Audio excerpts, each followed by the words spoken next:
Bom dia, seja muito bem-vindo. Meu nome é Thaís Fortarel, aluna do professor Martinelli, e hoje iremos conversar sobre a segunda aula do professor. Então se aconchegue e esperamos que seu entendimento sobre os ciclos biogeoquímicos esteja se ampliando.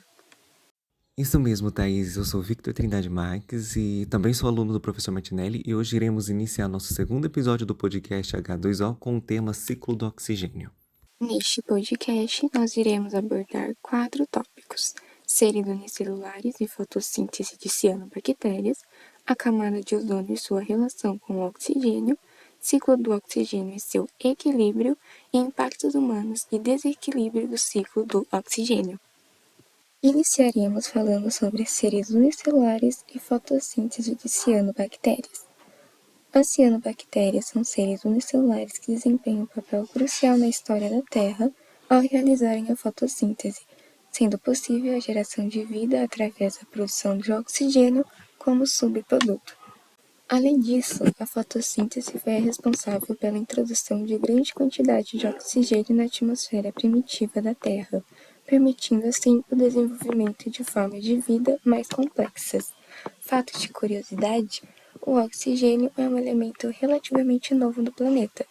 Esse aumento de oxigênio na atmosfera possibilitou a evolução de organismos aeróbicos, como as plantas superiores, junção do cloroplasto, e animais, como seres humanos, com a junção da mitocôndria, possibilitando a respiração através da utilização do oxigênio. Mas qual a relação do oxigênio com a camada de ozônio? A camada de ozônio é composta principalmente de moléculas de oxigênio, O2, na qual sua molécula é modificada pela radiação solar de alta intensidade, ocorrendo a separação das moléculas e transformando sua fórmula em O3, que corresponde ao ozônio. Além disso, ela desempenha um papel crucial na proteção da Terra contra os raios violeta prejudiciais do Sol. Outro fator importante é a destruição da camada de ozônio, causado pelo aumento de substâncias como os clorofluorcarbonetos, como CFC, que pode aumentar a exposição do planeta aos raios ultravioleta, levando a problemas de saúde como câncer de pele e as mudanças climáticas. Isso se deve que este composto possui átomos de cloro e flúor que substituem o lugar dos átomos de hidrogênio. Como a Thaís já disse anteriormente, ela já explicou brevemente como que é produzido o oxigênio. Só que vale entender também como que funciona o equilíbrio do ciclo do oxigênio. Né? Então a gente já entende, né, que existe a produção, né, do oxigênio através de fotossíntese por plantas e algas, né, principalmente por fitoplânctons. E a gente também tem o consumo através da respiração e da composição de matéria orgânica. E por que isso é importante? Porque o ciclo de oxigênio, ele tem relação com, né, o ciclo de CO2, o gás carbônico. E esse equilíbrio entre a liberação do oxigênio e a fixação, o consumo, né, enfim, do dióxido de carbono na Terra é o que mantém esse equilíbrio, né, a importância para a vida terrestre. E por que isso seria importante, né? A gente tem no ciclo do oxigênio, por exemplo, a importância da respiração celular, né? Que é o que mantém as nossas células vivas, né? Uma das coisas que mantém nossas células vivas. Também temos, como a Thaís já disse, a formação da camada de ozônio, o oxigênio também é importante para a combustão, a fotossíntese em si já é importante, né? E quando a gente começa a entender sobre o ciclo do carbono, a gente entende que o carbono é importante para a estrutura das células, ele também é responsável por regulação da temperatura terrestre, regulação do pH oceânico. Então, quando a gente entende o equilíbrio, né, que existe entre o oxigênio e o CO2, a gente começa a entender a importância de mantê-lo.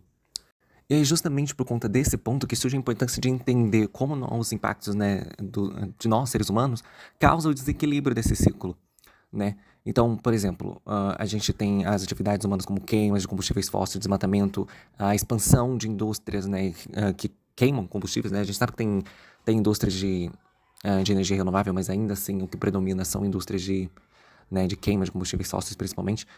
E isso aumenta cada vez mais a concentração de CO2 na atmosfera, né?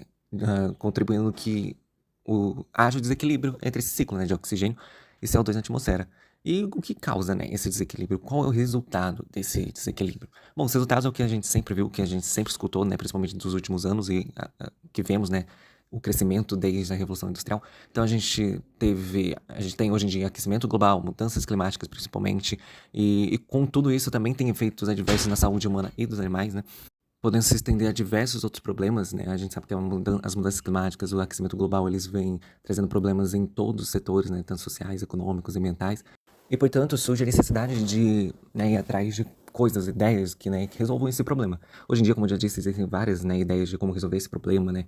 De como diminuir a concentração de gás de oxigênio na atmosfera, de como, né, ajudar as pessoas que sofrem, por exemplo, com doenças cardiovasculares, ou às vezes por até deficiência de oxigênio. Existem várias ideias, né? Só que não adianta só resolver os problemas, né? Ou cortar os galhos da árvore, né? Devemos resolver os problemas pela raiz. E é por isso que surge, né? A partir desses problemas surgiu os ODS, né? Os Objetivos do Desenvolvimento Sustentável. E nesse podcast a gente escolheu três principais, mas existem vários outros que fazem ponte, né, com esse assunto. Mas, por exemplo, a ODS 9, que fala sobre a indústria, a inovação e infraestrutura, né? Que é mudar a estrutura das empresas, né? Hoje em dia, transformar elas de uma forma mais sustentável. A ODS 12, que é o consumo e produção responsáveis, né, que parte da mesma ideia, né, o consumo e produção, né, de objetos, de favores, enfim, mais sustentáveis.